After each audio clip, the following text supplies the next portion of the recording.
Malam itu, aroma melati yang menyerbak di kamar pengantin terasa begitu menyesakan bagi Gilang. Di bawah pendar lampu kamar yang temaram, ia menatap punggung istrinya, Rizka, yang masih duduk tegak di tepi ranjang. Rizka masih mengenakan kebaya putih lengkap dengan hijab senada yang membuatnya tampak begitu anggun sekaligus misterius. Bagi Gilang, hari ini adalah puncak kebahagiaannya setelah setahun mengejar cinta Rizka, seorang wanita sederhana dan santun yang ia kenal di sebuah pameran UMKM. Namun, keheningan yang menyelimuti mereka terasa tidak wajar.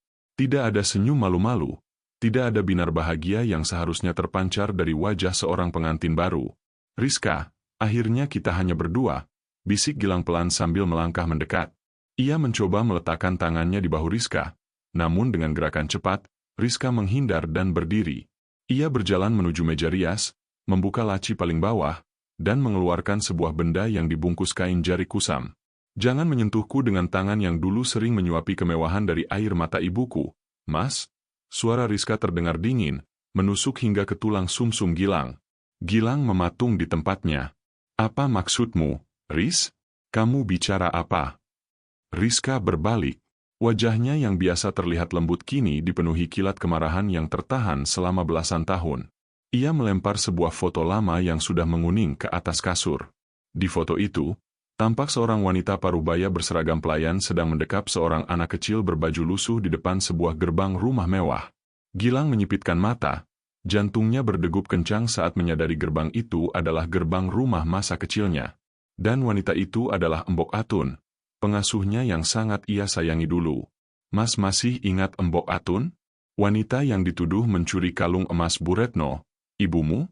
Wanita yang diseret keluar rumah saat hujan badai, dipermalukan di depan tetangga, dan dicap pencuri seumur hidupnya. Rizka melangkah maju, menatap tajam ke dalam mata Gilang yang mulai bergetar. Anak kecil di foto itu adalah aku, Gilang. Aku melihat dengan mata kepalaku sendiri bagaimana ibumu meludahi ibuku hanya karena sebuah perhiasan yang bahkan tidak pernah ibuku sentuh. Gilang menggelengkan kepala, mencoba mencerna kenyataan pahit yang baru saja meledak di depannya. Rizka, itu sudah lama sekali. Aku tidak tahu kalau itu kamu. Kenapa kamu mau menikah denganku jika kamu membenci keluargaku? Rizka tersenyum sinis. Sebuah senyuman yang membuat Gilang merasa seolah sedang berhadapan dengan orang asing. Karena aku ingin kembali ke rumah ini bukan sebagai anak pembantu, tapi sebagai orang yang akan menyaksikan kehancuran kalian satu persatu. Ibumu harus merasakan bagaimana rasanya kehilangan harga diri, persis seperti yang ia lakukan pada ibuku sampai ibuku meninggal dalam keadaan depresi. Selamat datang di babak baru hidupmu, Mas Gilang. Malam ini bukan awal dari kebahagiaan kita, tapi awal dari pembalasan dendamku. Gilang jatuh terduduk di lantai yang dingin. Di bawah kemegahan dekorasi kamar pengantin itu, ia menyadari bahwa ia baru saja menyerahkan hidupnya ke tangan wanita yang paling membenci darah dagingnya. Malam pertama mereka berubah menjadi malam yang mencekam, di mana setiap embusan napas terasa seperti ancaman yang nyata. Gilang masih terpaku di atas lantai marmer yang dingin, menatap kosong pada foto kusam yang kini terasa seperti bara api yang membakar telapak tangannya. Kalimat Rizka tentang pembalasan dendam terus terngiang, menghancurkan sisa-sisa kebahagiaan dari pesta pernikahan megah yang baru saja usai beberapa jam lalu. Di luar kamar, sayup-sayup masih terdengar tawa kerabat dan suara musik yang mulai meredup. Namun di dalam ruangan ini, suasananya begitu mencekam, seolah-olah oksigen telah habis disedot oleh kemarahan Rizka yang meluap. Rizka tidak membiarkan Gilang larut dalam keterkejutannya. Ia berjalan menuju jendela, menatap kegelapan malam dengan sorot mata yang kosong namun tajam. Kamu tahu apa yang paling menyakitkan, Mas? Suaranya kembali terdengar, kali ini lebih rendah, serak karena menahan tangis yang tak ingin ia perlihatkan. Bukan saat kami diusir seperti binatang, tapi saat aku melihat ibu bekerja sebagai buruh cuci dari rumah ke rumah, dan orang-orang masih berbisik, hati-hati dengan bajumu, dia itu si pencuri emas Bu Retno. Gilang mencoba bangkit dengan kaki yang terasa lemas. Riz, tolong dengarkan aku. Aku benar-benar tidak tahu kalau kamu adalah anak Mbok Atun. Selama ini ibu hanya bilang kalau Mbok Atun pulang kampung karena urusan keluarga. Aku tidak pernah tahu ada fitnah keji itu. Rizka berbalik dengan cepat, tawa hambar keluar dari bibirnya. Tentu saja Ibu Retno yang terhormat itu akan berbohong padamu. Dia tidak akan membiarkan anak kesayangannya tahu bahwa ibunya adalah seorang wanita licik yang tega menghancurkan hidup rakyat kecil hanya untuk menutupi rasa malunya sendiri. Malam itu, saat ibu menangis bersimpuh di depan kaki ibumu, meminta belas kasihan karena tidak punya uang untuk membayarku sekolah, ibumu justru melempar sepatunya ke arah wajah ibu. Kamu di mana saat itu, Gilang? Kamu sedang tidur nyenyak di kamar ber-AC, sementara kami tidur di emperan toko, kedinginan dan kelaparan. Air mata akhirnya jatuh membasahi pipi Rizka, namun ia segera menghapusnya dengan kasar. Ia tidak ingin terlihat lemah di depan pria yang kini menjadi suaminya, pria yang merupakan bagian dari sumber penderitaannya.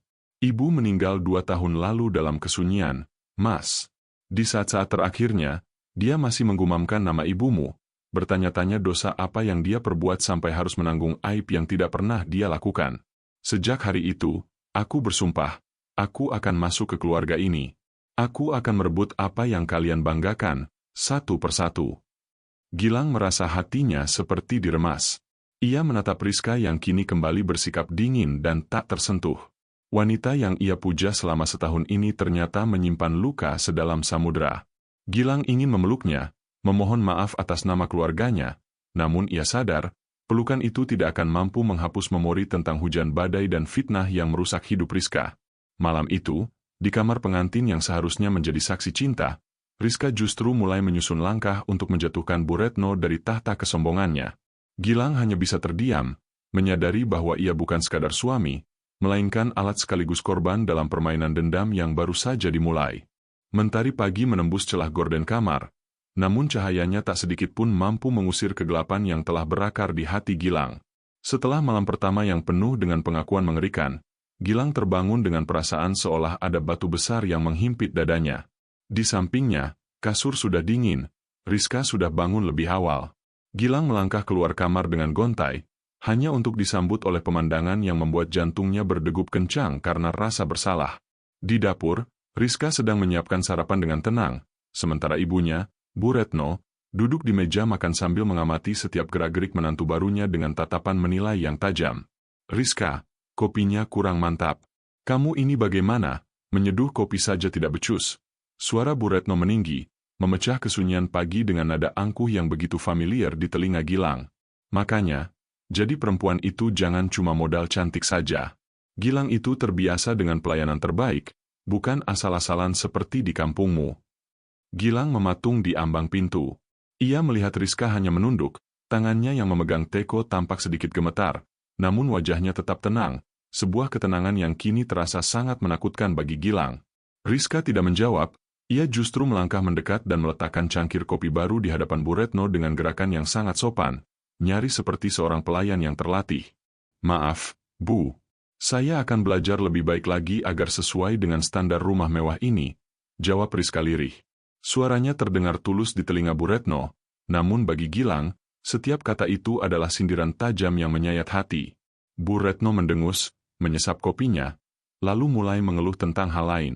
Rumah ini dulu bersih sekali saat masih ada pembantu yang tahu diri.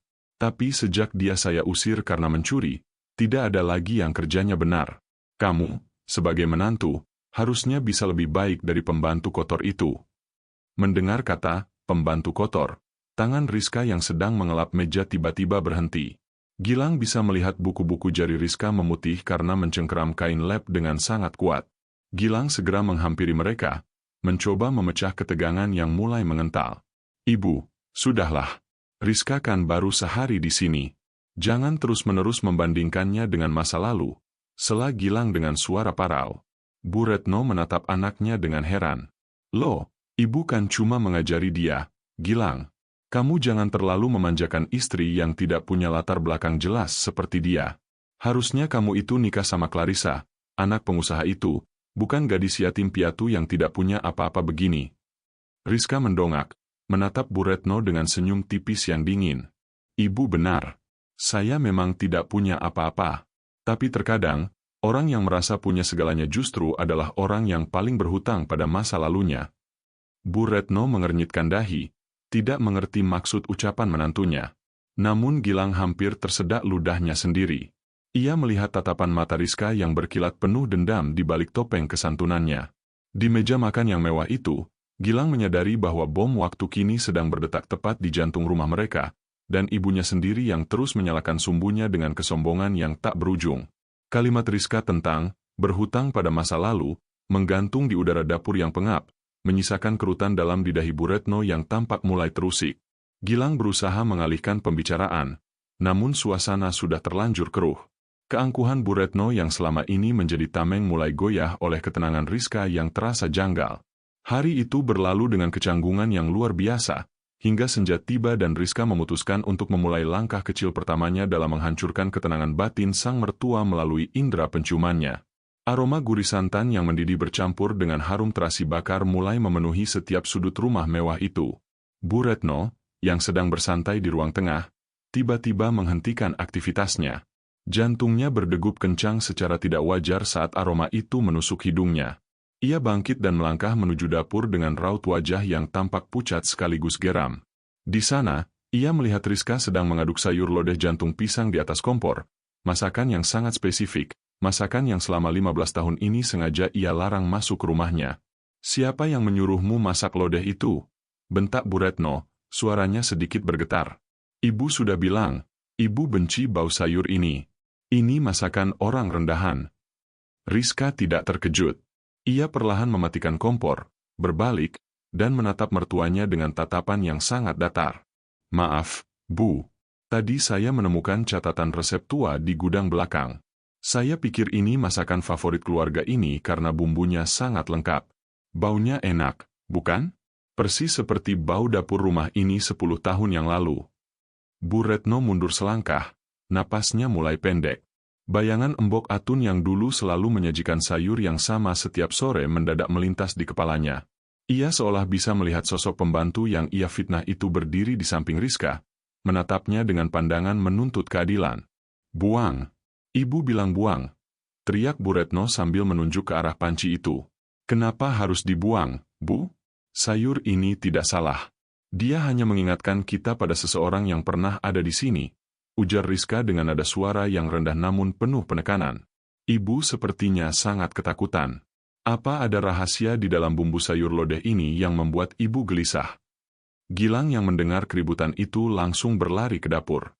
Ia melihat ibunya gemetar hebat sambil menunjuk-nunjuk Rizka, sementara istrinya hanya berdiri diam dengan senyum tipis yang sangat tipis, nyaris tak terlihat. "Ada apa lagi ini?" tanya Gilang frustrasi. "Istrimu, Gilang. Dia sengaja memasak makanan pembantu itu untuk menghina ibu," teriak Bu Retno histeris. Gilang menatap panci itu, lalu menatap Rizka. Ia tahu betul itu adalah masakan kesukaan Embok Atun. Ia mulai menyadari bahwa Rizka sedang melakukan teror mental yang sangat halus. Rizka tidak menggunakan kekerasan, ia menggunakan memori. Dan memori adalah penjara yang paling menyiksa bagi mereka yang menyimpan bangkai di masa lalunya. Malam itu, Bu Retno tidak bisa tidur. Ia terus-menerus mencium aroma lodeh itu di seluruh kamarnya, seolah-olah Embok Atun benar-benar telah kembali ke rumah itu untuk menagih janji yang belum terbayar. Kegelisahan yang menghantui Bu Retno sepanjang malam ternyata hanyalah pembuka dari badai yang jauh lebih besar. Jika aroma sayur lodeh Rizka hanya mampu merusak tidurnya, maka gedoran keras di pintu pagar pagi itu benar-benar menghancurkan sisa-sisa harga diri yang selama ini ia agungkan. Suara teriakan kasar pria-pria berbadan tegap dari luar rumah membuat seisi rumah mewah itu tegang. Gilang, yang baru saja selesai bersiap kerja, berlari keluar dengan wajah pucat, sementara Bu Retno tampak mematung di ruang tamu, wajahnya yang penuh riasan mendadak layu seputih kertas. "Keluar! Retno, keluar! Jangan jadi pengecut!" teriak salah seorang pria dari balik pagar. Gilang membuka pintu dengan tangan bergetar. 3 orang pria berpakaian hitam langsung menyodorkan tumpukan dokumen yang sudah sangat lusuh. "Ibumu sudah menunggak bunga pinjaman selama 6 bulan. Totalnya 3 miliar rupiah. Kalau hari ini tidak ada cicilan, rumah ini kami pasangi papan sita." Jantung Gilang seakan berhenti berdetak. Ia menatap ibunya dengan pandangan tak percaya. 3 miliar? Pinjaman apa, Bu? Untuk apa? Bu Retno jatuh terduduk di sofa. Tangisnya pecah bukan karena penyesalan, melainkan karena malu. Di hadapan Gilang, ia akhirnya mengaku bahwa gaya hidup mewahnya selama ini, tas-tas bermerek, arisan berlian, dan perjalanan ke luar negeri, Semuanya dibiayai dari pinjaman rentenir dan pinjol ilegal yang bunganya menggulung seperti bola salju. Selama bertahun-tahun, ia menutupi lubang dengan menggali lubang baru, bahkan diam-diam menjaminkan sertifikat rumah tanpa sepengetahuan Gilang. Rizka muncul dari arah dapur, berdiri dengan tenang di belakang Gilang. Tidak ada raut terkejut di wajahnya, seolah ia sudah tahu pemandangan ini akan terjadi. Ia menyaksikan dengan mata kepalanya sendiri bagaimana Bu Retno bersimpuh di kaki Gilang, memohon agar anaknya menyelamatkannya dari penjara dan rasa malu. "Mas, sekarang aku mengerti," bisik Rizka dengan nada yang cukup keras untuk didengar Bu Retno. "Pantas saja dulu Mbok Atun difitnah mencuri kalung emas. Bukan karena kalungnya hilang, kan? Tapi karena ibu butuh alasan untuk menjual perhiasan itu demi membayar utang yang mulai menumpuk waktu itu, dan Mbok Atun adalah saksi mata yang paling mudah untuk disingkirkan." Bu Retno mendongak, matanya merah menatap Rizka. Ia ingin membantah, namun lidahnya keluh. Kebenaran itu kini telanjang di depan anaknya sendiri. Gilang memejamkan mata, memegang kepalanya yang terasa mau pecah. Ia baru menyadari bahwa kemewahan yang ia nikmati selama ini ternyata dibangun di atas fondasi kebohongan dan penderitaan orang lain. Di sudut ruangan, Rizka menatap pemandangan itu tanpa belas kasihan. Baginya, ini hanyalah permulaan dari jatuhnya sebuah istana pasir yang dibangun dengan air mata ibunya. Pengakuan dosa Bu Retno yang terungkap di tengah gedoran pintu penagih utang menjadi awal dari runtuhnya seluruh dunia Gilang. Hari-hari berikutnya bukan lagi tentang membangun masa depan, melainkan tentang bagaimana cara bertahan hidup di tengah puing-puing kehancuran. Gilang, yang selama ini dikenal sebagai pengusaha percetakan yang sukses dan disegani, kini harus menghadapi kenyataan bahwa kerja keras yang ia bangun selama bertahun-tahun harus dikorbankan demi menebus gaya hidup palsu ibunya. Badai finansial itu menghantam tanpa ampun. Para penagih utang tidak hanya meneror rumah mereka, tetapi juga mulai mendatangi kantor Gilang. Berita tentang utang miliaran Bu Retno menyebar cepat seperti api di tengah padang rumput kering. Mitra bisnis Gilang satu persatu menarik modal mereka, khawatir terseret dalam pusaran kebangkrutan keluarga itu. Pesanan-pesanan besar dibatalkan secara sepihak, dan bank mulai membekukan rekening perusahaan karena sertifikat rumah yang dijaminkan Bu Retno ternyata bermasalah. "Mas, kamu tidak bisa terus-menerus menjual aset kantor hanya untuk menambal lubang yang tidak ada dasarnya," ujar Rizka suatu malam, menatap Gilang yang sedang duduk di meja kerja dengan tumpukan surat sita dan tagihan yang menggunung. Gilang memijat pelipisnya yang berdenyut hebat. "Lalu aku harus bagaimana, Riz? Itu ibuku. Aku tidak mungkin membiarkan dia diseret ke penjara di hari tuanya. Meskipun dia sudah menghancurkan hidupmu, meskipun dia sudah membunuh masa depan pegawaimu." Suara Rizka terdengar dingin namun menusuk tepat di ulu hati Gilang. Puncaknya terjadi seminggu kemudian. Gilang terpaksa menjual seluruh mesin percetakan, mobil operasional, hingga saham mayoritasnya dengan harga murah demi melunasi sisa utang dan bunga yang terus menggulung. Di hari terakhirnya di kantor, Gilang berdiri menatap ruangan yang kini kosong melompong. Air matanya jatuh saat melihat para pegawainya pulang dengan pesangon seadanya. Kesuksesan yang ia banggakan, istana megah yang ia tempati, semuanya sirna dalam sekejap mata. Saat ia pulang ke rumah, ia mendapati Bu Retno sedang menangis meratapi koleksi tas mewahnya yang mulai diangkut orang. Tak ada sepatah kata maaf pun yang keluar dari mulut ibunya, hanya keluhan tentang betapa malunya dia jika teman-temannya tahu. Gilang menoleh ke arah Rizka yang berdiri di sudut ruangan, memperhatikan kehancuran itu dengan tatapan yang sulit dibaca. "Kita sudah tidak punya apa-apa lagi, Riz. Rumah ini harus dikosongkan besok," ucap Gilang dengan suara parau, nyaris tak terdengar. Rizka melangkah mendekat, lalu dengan nada yang sangat tenang, ia memberikan sebuah tawaran yang terasa seperti satu-satunya pelampung di tengah samudra yang ganas. "Aku punya sebuah rumah kayu di kampung, Mas. Peninggalan ibuku. Jika kamu dan ibu mau, kita bisa tinggal di sana. Setidaknya, kalian punya atap untuk berteduh." Gilang terdiam. Ia tidak punya pilihan lain. Ia harus membawa ibunya yang angkuh itu ke sebuah desa terpencil, menetap di rumah wanita yang dulu pernah mereka hancurkan hidupnya. Gilang tidak menyadari bahwa di balik tawaran, pertolongan, itu, Rizka sedang menyiapkan panggung untuk sebuah pertunjukan karma yang jauh lebih menyakitkan. Perjalanan menuju desa terpencil itu terasa seperti barisan panjang hukuman bagi Gilang. Sepanjang jalan, Bu Retno tak henti-hentinya mengeluh tentang panas yang menyengat, debu jalanan, hingga mobil sewaan tua yang mereka tumpangi. Gilang hanya bisa terdiam, memegangi kepalanya yang berdenyut, sementara Rizka duduk di kursi depan, menatap lurus ke jalanan aspal yang mulai berganti dengan tanah merah. Saat mobil akhirnya berhenti di depan sebuah rumah kayu sederhana yang berdiri di pinggir hutan jati, dunia seakan berhenti berputar bagi Bu Retno. "Kita akan tinggal di sini? Di gubuk ini?" Suara Bu Retno melengking, penuh dengan nada jijik saat menatap rumah dengan dinding papan yang sebagian sudah mulai kusam. "Gilang, ibu tidak bisa tinggal di tempat seperti ini. Lihat lantainya, ini semen kasar. Di mana AC-nya? Di mana kamar mandi mewahnya?" Gilang turun dari mobil dengan langkah berat, mengabaikan teriakan ibunya. Ia menatap Rizka yang sudah lebih dulu turun dan membuka gembok pintu rumah itu. "Hanya ini yang aku punya, Mas. Ini rumah yang aku bangun dengan keringatku sendiri di tanah peninggalan ibuku," ujar Rizka tanpa menoleh. "Jika ibu merasa tidak betah, silakan cari hotel di kota. Tapi ingat, kita sudah tidak punya uang sepeser pun." Kata-kata Rizka seperti tamparan keras yang membungkam mulut Bu Retno seketika. Dengan wajah cemberut dan napas yang memburu, Bu Retno terpaksa melangkah masuk. Di dalam, bau kayu tua dan aroma minyak kayu putih langsung menyeruak. Tak ada sofa empuk, yang ada hanyalah amben kayu tua dan tikar pandan yang terbentar di ruang tengah. Di sudut ruangan, sebuah bingkai foto besar memperlihatkan wajah Embok Atun yang sedang tersenyum, seolah-olah sedang menyambut tamu-tamu yang dulu pernah membuangnya. "Ibu dan Mas Gilang bisa tidur di kamar itu," tunjuk Rizka ke arah sebuah kamar kecil dengan pintu kayu yang berderit.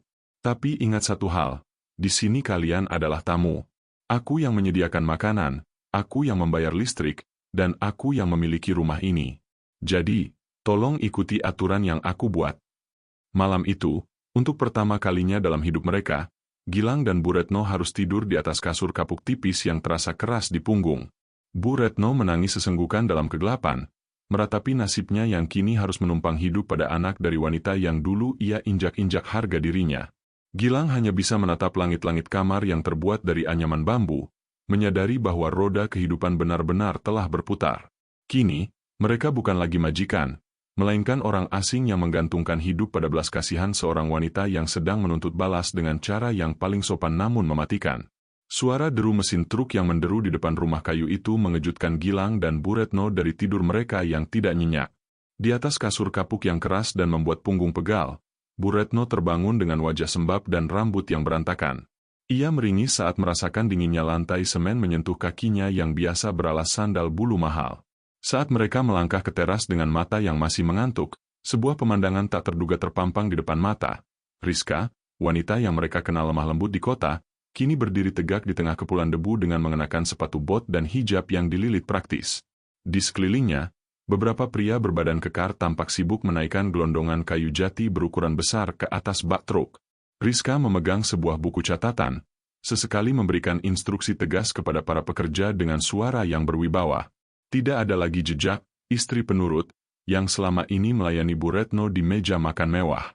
Di desa ini, Rizka adalah penguasa. Ia bukan sekadar petani, melainkan pengusaha kayu yang disegani di seluruh kecamatan. "Pastikan semua kayu ini sampai di gudang sebelum jam 10. Seru Rizka tanpa menoleh ke arah Gilang dan ibunya yang berdiri melongo di teras. Bu Retno mencoba mendekat, namun ia segera menutup hidungnya saat mencium bau solar dan debu kayu yang menyengat. "Rizka, apa-apaan ini? Berisik sekali. Ibu mau tidur saja tidak bisa," teriak Bu Retno dengan sisa-sisa kesombongannya. Rizka berhenti menulis, lalu perlahan menoleh. Ia menatap mertuanya dari ujung kaki hingga ujung kepala dengan tatapan yang sangat dingin. "Di sini tidak ada waktu untuk tidur siang, Bu. Semua orang di sini bekerja untuk makan, termasuk saya. Jika ibu merasa terganggu, ibu boleh menutup telinga, tapi jangan harap saya akan menghentikan pekerjaan ini hanya demi kenyamanan ibu." Gilang melangkah turun dari teras, mendekati istrinya dengan perasaan campur aduk antara kagum dan ngeri. "Riz, sejak kapan kamu punya usaha sebesar ini?" "Sejak ibuku meninggal dan meninggalkan lahan ini padaku, Mas," jawab Rizka sambil menutup buku catatannya. "Selama kalian berpesta di kota dengan uang hasil menindas orang lain, aku berkutat di sini, memeras keringat untuk memastikan nama baik ibuku tidak mati bersama jasadnya. Sekarang, lahan ini adalah sumber kehidupan kita. Tapi ingat, di sini tidak ada tumpangan gratis." Rizka melemparkan sepasang sarung tangan kain yang kusam ke arah Gilang. Mas Gilang, bantu para pekerja memindahkan sisa kayu di gudang belakang. Dan untuk ibu, Rizka menatap Bu Retno yang mulai gemetar. Dapur sudah kosong. Jika ibu ingin makan siang nanti, ibu harus pergi ke kebun belakang, petik sayuran, dan masak sendiri. Aku tidak punya waktu untuk melayani nyonya besar yang sudah tidak punya apa-apa lagi. Bu Retno ternganga. Air matanya mulai mengalir melihat Rizka yang kembali sibuk dengan urusannya. Di bawah terik matahari desa yang mulai membakar kulit, Bu Retno menyadari bahwa kehormatannya sebagai sosialita telah terkubur dalam-dalam di bawah tumpukan kayu jati milik anak pembantunya. Ia kini berada di dasar piramida, dipaksa merayap di tanah yang dulu pernah ia ludahi. Hari-hari berikutnya di kampung menjadi neraka dunia bagi Bu Retno. Perintah Rizka tempo hari bukanlah gertakan semata. Sejak fajar menyingsing, saat kabut masih menyelimuti hutan jati, Bu Retno sudah dipaksa bangun oleh suara ketukan pintu kamar yang keras. Tak ada lagi asisten rumah tangga yang membawakannya teh hangat atau menyiapkan air mandi.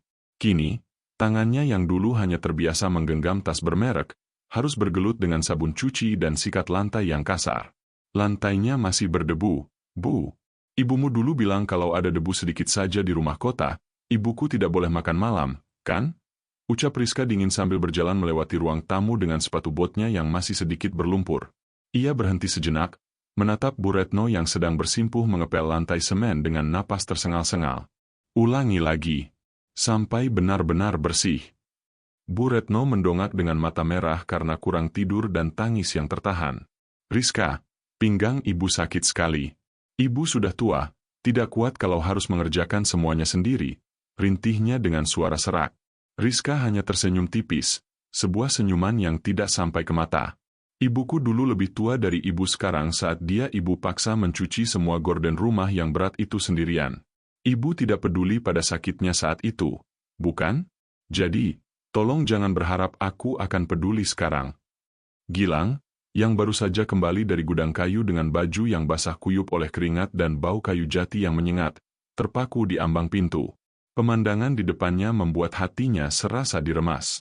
Ia melihat ibunya, wanita yang dulu begitu angkuh dan terpandang, kini tampak begitu kecil, kuyu, dan tak berdaya di kaki Rizka.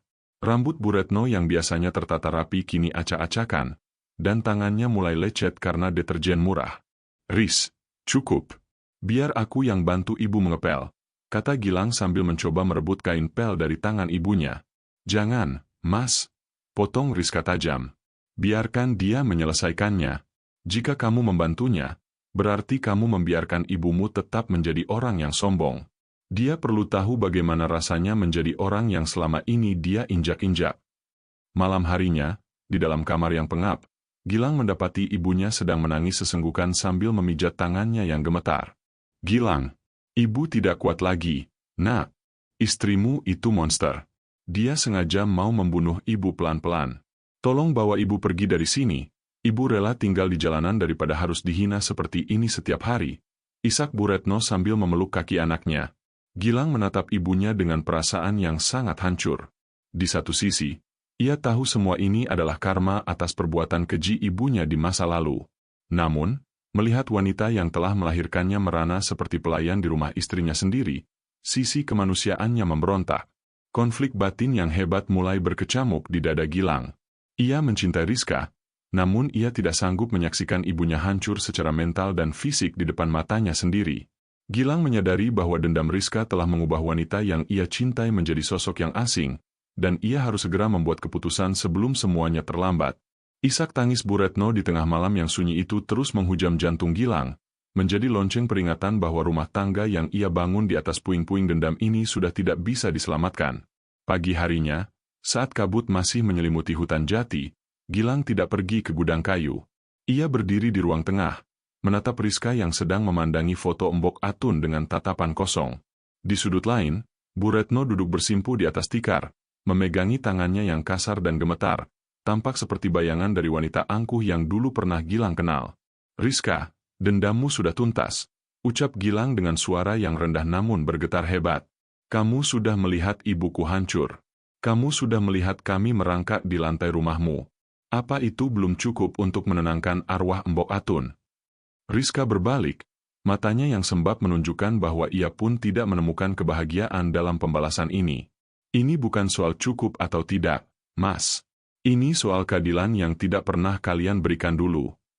Gilang menghela napas panjang, sebuah keputusan pahit telah membeku di hatinya. Aku tahu ibuku salah. Aku tahu keluargaku punya dosa besar yang mungkin tidak akan pernah bisa dimaafkan. Tapi melihat ibuku diperlakukan seperti ini setiap hari, aku merasa aku adalah anak yang paling durhaka di dunia. Aku tidak bisa membiarkan ibuku mati pelan-pelan karena tekanan batin, meskipun itu adalah karma yang harus ia tanggung. Gilang melangkah mendekat, namun tidak untuk memeluk Rizka. Ia meletakkan cincin pernikahannya di atas meja kayu yang kasar. Aku mencintaimu, Rizka. Sangat mencintaimu. Tapi aku lebih sayang ibuku. Aku minta maaf atas semua penderitaan Embok Atun di masa lalu. Aku akan membawa ibu pergi hari ini juga. Mari kita urus perceraian kita secepatnya. Aku melepaskanmu agar kamu tidak perlu lagi melihat wajah orang-orang yang kamu benci. Rizka terpaku, air matanya jatuh tanpa suara. Ia memenangkan balas dendamnya. Ia berhasil membuat Bu Retno berlutut, namun ia kehilangan satu-satunya pria yang tulus mencintainya. Gilang membantu Bu Retno berdiri, memapah ibunya yang terus menunduk malu keluar dari rumah kayu itu.